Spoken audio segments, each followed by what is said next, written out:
Hi friends, welcome to KCET new update. So KCET ಕಡೆಯಿಂದ ಒಂದು ಹೊಸ ಅಪ್ಡೇಟ್ ಬಂದಿದೆ, ಅದೇನಂತ ನೋಡ್ಕೊಳ್ಳೋಣ. ಸೊ ಯಾರೆಲ್ಲ KCET ವೆರಿಫಿಕೇಶನ್ ಸ್ಲಿಪ್ ಡೌನ್ಲೋಡ್ ಮಾಡ್ಕೊಂಡಿದ್ರ ಸೊ ಅವ್ರಿಗೆ ಒಳ್ಳೇದು. ಬಟ್ ಕೆಲವೊಂದಿಷ್ಟು ಡಾಕ್ಯುಮೆಂಟ್ಸ್ ವೆರಿಫಿಕೇಶನ್ ಕೂಡ ಸ್ಲಿಪ್ ಕೂಡ ಒಂದು ಡೌನ್ಲೋಡ್ ಆಗಿಲ್ಲ. ಬಟ್ KCET ಅಪ್ಲಿಕೇಶನ್ ಎಡಿಟ್ ಮಾಡ್ಬೇಕಂತ ಆಪ್ಷನ್ಸ್ ಕೊಟ್ಟಿದ್ರು. ಬಟ್ ಇನ್ನೊಮ್ಮೆ ಏನೊಂದು ಹೊಸ ಅಪ್ಡೇಟ್ ಕೊಟ್ಟಿದ್ದಾರೆ, ಅದು ಏನಂತ ನೋಡೋಣ. ಸೊ ಇಲ್ಲಿ KCET ಒಂದು ವೆಬ್ಸೈಟ್ ಬಂದ ತಕ್ಷಣ ಸೊ ಇವಾಗ ಜಸ್ಟ್ ತಾನೇ ಒಂದು ಅಪ್ಡೇಟ್ ಕೊಟ್ಟಿದ್ದಾರೆ, ನೋಟಿಫಿಕೇಶನ್ ಏನಂತ ನೋಡೋಣ. ಇಲ್ಲಿ ನೋಡಿ, ಇತ್ತೀಚಿನ ಪ್ರಕಟಣೆಯಲ್ಲಿ ಒಂದು ಈ ಪೇಜ್ ಅಲ್ಲಿ ಓಪನ್ ಆಗಿದ ತಕ್ಷಣ ಇಲ್ಲಿ 36 ಅಂದ್ರೆ ಇವತ್ತು UGCET 2025 ವೆರಿಫಿಕೇಶನ್ ಸ್ಲಿಪ್ ನಲ್ಲಿ ಮುದ್ರಿತವಾಗಿರೋ ಮಾಹಿತಿಗಳಲ್ಲಿ ವ್ಯತ್ಯಾಸವಿದ್ದಲ್ಲಿ ಅಭ್ಯರ್ಥಿಗಳು ಅನುಸರಿಸಬೇಕಾದ ಕ್ರಮಗಳನ್ನು ಕುರಿತು ಪ್ರಕಟಣೆ. ಅಂದ್ರೆ ವೆರಿಫಿಕೇಶನ್ ಸ್ಲಿಪ್ ಗಳಲ್ಲಿ ಏನಾದ್ರೂ ಪ್ರಾಬ್ಲಮ್ ಇದ್ರೆ ಸೊ ಏನೆಲ್ಲ ಮಾಡ್ಬೇಕಂತ ಸೊ UGCET ನೋಟಿಫಿಕೇಶನ್ ಕಳಿಸಿದ್ದಾರೆ, ಅದು ಏನಂತ ನೋಡೋಣ. ಸೊ ಇದ್ರ ಮೇಲೆ ಕ್ಲಿಕ್ ಮಾಡಿದ ತಕ್ಷಣ ಸೊ ಈ ತರ ಒಂದು ಪೇಜ್ ಓಪನ್ ಆಗುತ್ತೆ. ಅದು PDF ಯಾವ್ದು ಅಂತ ನೋಡೋಣ. ಇಲ್ಲಿ ಆಲ್ರೆಡಿ ಡೌನ್ಲೋಡ್ ಮಾಡ್ಕೊಂಡಿದ್ದೀನಿ. ಸೊ ಇದ್ರ ಮೇಲೆ ಇದೆ ನೋಡಿ. ಸೊ ಇಲ್ಲಿ ನೋಡಿ, ಇಲ್ಲಿ ಬಂದು UGCET 2025 ವೆರಿಫಿಕೇಶನ್ ಸ್ಲಿಪ್ ನಲ್ಲಿ ಮುದ್ರಿತವಾಗಿರೋ ಮಾಹಿತಿಗಳಲ್ಲಿ ವ್ಯತ್ಯಾಸವಿದ್ದಲ್ಲಿ ಅನುಸರಿಸಬೇಕಾದ ಕ್ರಮಗಳು ಕುರಿತು ಪ್ರಕಟಣೆ. ಅಂದ್ರೆ ದಿನಾಂಕ 2/7/2025 4/7/2025 KEA ಮಲ್ಲೇಶ್ವರಂ ಬೆಂಗಳೂರು ಇಲ್ಲಿ ನಡೆಸಲು ಉದ್ದೇಶಿತ ವೆರಿಫಿಕೇಶನ್ ಪ್ರಕ್ರಿಯೆಯನ್ನು ರದ್ದುಪಡಿಸಲಾಗಿದೆ ಹಾಗೂ ಆನ್ಲೈನ್ ಮೂಲಕ ತಿದ್ದುಪಡಿ ಮಾಡಲು ಅವಕಾಶ ಕಲ್ಪಿಸಲಾಗಿದೆ. ಅಂದ್ರೆ ಆಫ್ಲೈನ್ ಇತ್ತು ಡಾಕ್ಯುಮೆಂಟ್ಸ್ ವೆರಿಫಿಕೇಶನ್, ಆದ್ರೆ ಆನ್ಲೈನ್ ಅದು ಕ್ಯಾನ್ಸಲ್ ಮಾಡಿ ಒಂದು ಆನ್ಲೈನ್ ನಲ್ಲಿ ಡಾಕ್ಯುಮೆಂಟ್ಸ್ ವೆರಿಫಿಕೇಶನ್ ಮಾಡಲು ಅಂದ್ರೆ ತಿದ್ದುಪಡಿ ಮಾಡಲು ಒಂದು ಅವಕಾಶ ಕೊಟ್ಟಿದ್ರು.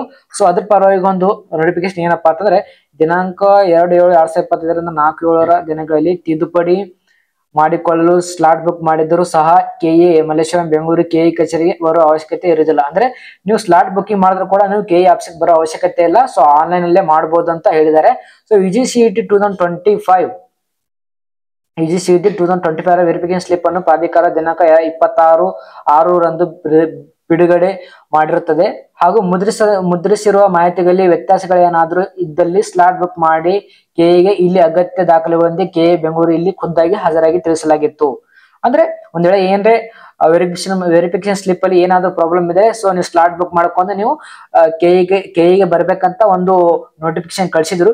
ಸೊ 26/6/2025 ಸೊ ನೀವು KEಗೆ ಆಫೀಸ್ಗೆ ಹೋಗ್ಬೇಕಂತ. ಸೊ ಅದೆಲ್ಲ ಏನ್ ಮಾಡಿದಾರೆ ನೋಡಿ. ಆದ್ರೆ ದಿನಾಂಕ 28/6/2025 ರಾಜ್ಯದ ಎಲ್ಲಾ ಜಿಲ್ಲೆಗಳಲ್ಲಿ ನಡೆದ ಸೀಟು ಹಂಚಿಕೆ ಮಂಥನ ಕಾರ್ಯಕ್ರಮದಲ್ಲಿ ಬಹಳಷ್ಟು ಅಭ್ಯರ್ಥಿಗಳು ಮತ್ತು ಪೋಷಕರು ಕೆಲವೊಂದು ಮಾಹಿತಿಗಳಲ್ಲಿ ವೆರಿಫಿಕೇಶನ್ ಸ್ಲಿಪ್ ನಲ್ಲಿ ಮುದ್ರಿತವಾಗಿಲ್ಲವೆಂದು ಹಾಗೂ ಸಾವಿರಾರು ಅಭ್ಯರ್ಥಿಗಳು ಅರ್ಜಿಯನ್ನು ಮಾಹಿತಿಯನ್ನು ಆನ್ಲೈನ್ ಮೂಲಕ ತಿದ್ದುಪಡಿ ಮಾಡಿಕೊಳ್ಳಲು ಪೋರ್ಟಲ್ ಅನ್ನು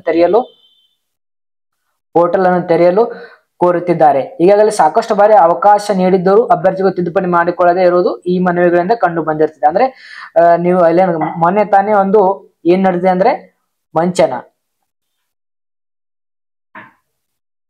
ಸೀಟು ಹಂಚಿಕೆ ಮಂಥನ ಕಾರ್ಯಕ್ರಮದಲ್ಲಿ ಸೊ ಕೆಲವೊಂದಿಷ್ಟು ಸ್ಟೂಡೆಂಟ್ಗಳು ಮತ್ತು ಪೇರೆಂಟ್ಸ್ ಗಳು ಹೇಳಿದಾರೆ ಏನಪ್ಪಾ ಅಂತಂದ್ರೆ ಸೊ ಅಲ್ಲಿ ಕೆಲವೊಂದಿಷ್ಟು ನೀವೇನು ಹೇಳಿದಾರಲ್ಲ ಇವಾಗ ಏನಪ್ಪಾ ಅಂತಂದ್ರೆ ಸೀಟು ಹಂಚಿಕೆ ಮಂಥನದಲ್ಲಿ ಆ ತರ ಏನು ಇಲ್ಲ ಡಾಕ್ಯುಮೆಂಟ್ಸ್ ವೆರಿಫಿಕೇಶನ್ ಅಲ್ಲಿ. ಸೊ ಅದಕ್ಕೋಸ್ಕರ ಅವ್ರ ಪರವಾಗಿ KEದವರು ಏನ್ ಅಂದಿದ್ದಾರೆ ಅಂದ್ರೆ ಈ ಹಿನ್ನೆಲೆಯಲ್ಲಿ ಅರ್ಜಿಯಲ್ಲಿನ ಮಾಹಿತಿ ತಪ್ಪಾಗಿದ್ದಲ್ಲಿ ಮಾತ್ರ ತಿದ್ದುಪಡಿ ಮಾಡಿಕೊಳ್ಳಲು ಪ್ರಾಧಿಕಾರ ಕೊನೆಯ ಹಾಗೂ ಅಂತಿಮ ಅವಕಾಶ ಅಭ್ಯರ್ಥಿಗಳು ನೀಡುತ್ತಿರುವ ಕಾರಣದಿಂದ ದಿನಾಂಕ 2/7/2025 4/7/2025 KE ಬೆಂಗಳೂರು ಕಚೇರಿಯಲ್ಲಿ ನಡೆಸುವ ಉದ್ದೇಶಿತ ಆಫ್ಲೈನ್ ವೆರಿಫಿಕೇಶನ್ ರದ್ದುಪಡಿಸಲಾಗಿದೆ.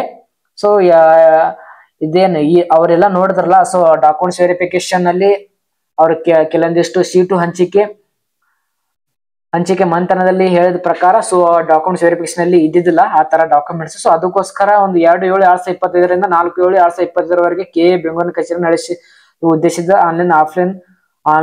ಆಫ್ಲೈನ್ ವೆರಿಫಿಕೇಶನ್ ಅನ್ನು ರದ್ದುಪಡಿಸಲಾಗಿದೆ. ಅಂದ್ರೆ ಆಫ್ಲೈನ್ ಡಾಕ್ಯುಮೆಂಟ್ಸ್ ವೆರಿಫಿಕೇಶನ್ ರದ್ದು ಮಾಡಿಸಲಾಗಿದೆ. ಸೊ ಅಭ್ಯರ್ಥಿಗಳು ಮಾಹಿತಿ ತಪ್ಪಿದಲ್ಲಿ ಮಾತ್ರ ಅಂದ್ರೆ ಏನೆಲ್ಲ ನಿಮ್ದು ಅವ್ರು ಹೇಳಿದ ಪ್ರಕಾರ ಸೊ ತಪ್ಪಾಗಿದ್ದಾರೆ.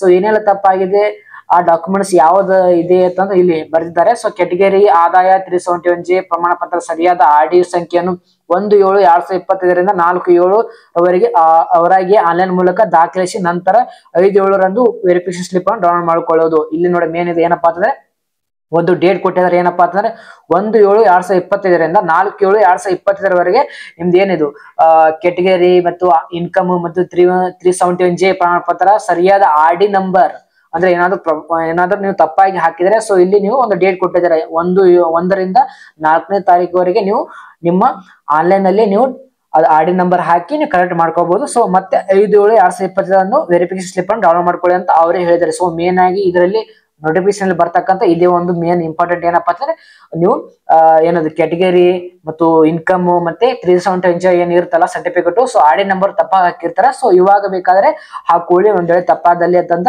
ಇದೇ ಮೇನ್ ಇದ್ರಲ್ಲಿ ಮೇಲಿಂದೇನು ಇಂಪಾರ್ಟೆಂಟ್ ಇಲ್ಲ, ಬಟ್ ಇದು ಇದೆ. ಸೊ ಆನ್ಲೈನಲ್ಲಿ ಹಾಕೊಳ್ಳಿ ಮತ್ತು 5/7/2020 ನೀವು ನಿಮ್ಮ ಡಾಕ್ಯುಮೆಂಟ್ಸ್ ವೆರಿಫಿಕೇಶನ್ ಡೌನ್ಲೋಡ್ ಮಾಡ್ಕೊಳ್ಳಿ ಅಂತ ಹೇಳಿದ್ದಾರೆ. ಮತ್ತು ವೆರಿಫಿಕೇಶನ್ ಸ್ಲಿಪ್ ಡೌನ್ಲೋಡ್ ಮಾಡಿಕೊಳ್ಳಲು ಸಾಧ್ಯವಾಗದ ಕ್ಲಾಸ್ ಎ ಅಭ್ಯರ್ಥಿಗಳು ಸ್ಯಾಟ್ಸ್ ನಂಬರ್ ಮುಖಾಂತರ ಆನ್ಲೈನ್ ವೆರಿಫಿಕೇಶನ್ ಆಗದಿರುವ ಅಥವಾ ಗ್ರಾಮೀಣ ವ್ಯಾಸಂಗ ಅಥವಾ ಕನ್ನಡ ಮಾಧ್ಯಮ ವ್ಯಾಸಂಗ ಪರಿಶೀಲನೆ ಆದವರು ಎಲ್ಲಾ ಅಗತ್ಯ ದಾಖಲೆಗಳೊಂದಿಗೆ ದಿನಾಂಕ 3/7/2025 ಅಥವಾ 4/7 ಸಮೀಪದ ಸರ್ಕಾರಿ ಪದವಿ ಪೂರ್ವ ಕಾಲೇಜಿನಲ್ಲಿಯೇ ಪರಿಶೀಲನೆ ಮಾಡಿಕೊಳ್ಳುವುದು. ಇನ್ನೊಂದು ಇಂಪಾರ್ಟೆಂಟ್ ನೋಡಪ್ಪ ಅಂದ್ರೆ ಕ್ಲಾಸ್ ಎದವರಿಗೆ ಸೊ ವೆರಿಫಿಕೇಶನ್ ಸ್ಟೆಪ್ ಡೌನ್ಲೋಡ್ ಮಾಡ್ಕೊಳ್ಳಕ್ ಏನೋ ಪ್ರಾಬ್ಲಮ್ ಆಗಿದ್ರೆ ಸೊ ಅವರೆಲ್ಲ ಅಲ್ಲಿ ಹತ್ತಿರದ ಗೌರ್ಮೆಂಟ್ ಕಾಲೇಜ್ ಅಲ್ಲಿ ನಿಮ್ಮ ಡಾಕ್ಯುಮೆಂಟ್ಸ್ ವೆರಿಫಿಕೇಶನ್ ಮಾಡ್ಕೋಬೇಕು. ಅದು ಯಾವ ಡೇಟ್ ಅಪ್ಪ ಅಂತಂದ್ರೆ 3ನೇ ತಾರೀಕು ಮತ್ತು 4ನೇ ತಾರೀಕು. ಆ ಡೇಟ್ ಅಲ್ಲಿ ನೀವು ಸಮೀಪದ ಸರ್ಕಾರಿ ಪದವಿ ಪೂರ್ವ ಕಾಲೇಜಿನಲ್ಲಿ ಪರಿಶೀಲನೆ ಮಾಡಿಕೊಳ್ಳುವುದು ಇದೊಂದು ಇಂಪಾರ್ಟೆಂಟ್ ಕೊಟ್ಟಿದ್ದಾರೆ. ಸೊ ಕ್ಲಾಸ್ ಎದವರಿಗೆ. ಸೊ ಕ್ಲಾಸ್ ಬಿ ನಿಂದ ಕ್ಲಾಸ್ ಓ ವರೆಗಿನ ಅಭ್ಯರ್ಥಿಗಳು ಪರಿಶೀಲನೆ ಮಾಡಿದ್ದಲ್ಲಿ ದಾಖಲೆಗಳ ಪರಿಶೀಲನೆಗೆ 1/7/2025 4/7/2025 ಕೆಎ ಮಲ್ಲೇಶ್ವರಂ ಬೆಂಗಳೂರು ಇಲ್ಲಿ ಹಾಜರಾಗುವುದು. ದಾಖಲೆಗಳನ್ನು ಸಲ್ಲಿಸುವ ವಿವರಗಳನ್ನು ಪ್ರಾಧಿಕಾರ ವೆಬ್ಸೈಟ್ ನಲ್ಲಿ ಪ್ರಕಟಿಸುವ ಮಾಹಿತಿ ಪುಸ್ತಕದಿಂದ ಪಡೆಯಬಹುದು. ಸೊ ಇದೆಲ್ಲ ಹೇಳಿದ್ದಾರೆ.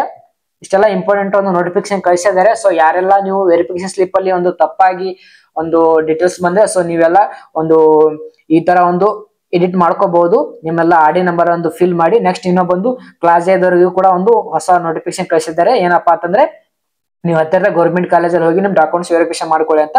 ಸೊ ಇಷ್ಟೆಲ್ಲ ಇಂಪಾರ್ಟೆಂಟ್ ನೋಟಿಫಿಕೇಶನ್ ಕೊಟ್ಟಿದ್ದಾರೆ. ಸೊ ಇಷ್ಟೆಲ್ಲ ಯೂಸ್ ಮಾಡ್ಕೊಳ್ಳಿ. ಸೊ ಯಾರಾದ್ರೂ ಇನ್ನೂ ನಿಮಗೆ ಯಾವ್ದಾದ್ರು ಪ್ರಾಬ್ಲಮ್ ಇದ್ರೆ ಯಾವ್ದಾದ್ರು ನಿಮಗೆ ಮಾಹಿತಿ ಬೇಕಾದ್ರೆ ಕೆಇ ಕಡೆಯಿಂದ KCET ಅಪ್ಡೇಟ್ ಬಗ್ಗೆ ಸೊ ನಮ್ಮ ಚಾನಲ್ಗೆ ಒಂದು ಕಮೆಂಟ್ ಮಾಡಿ ಮತ್ತು ನಮ್ಮ ಚಾನಲ್ ಸಬ್ಸ್ಕ್ರೈಬ್ ಮಾಡಿ ಮತ್ತು ಈ ವಿಡಿಯೋ ಲೈಕ್ ಮಾಡಿ ಮತ್ತು ನಿಮ್ಮ ಎಲ್ಲಾ ಫ್ರೆಂಡ್ಸ್ ಗಳಿಗೆ ಶೇರ್ ಮಾಡಿ. Okay, so thank you so much.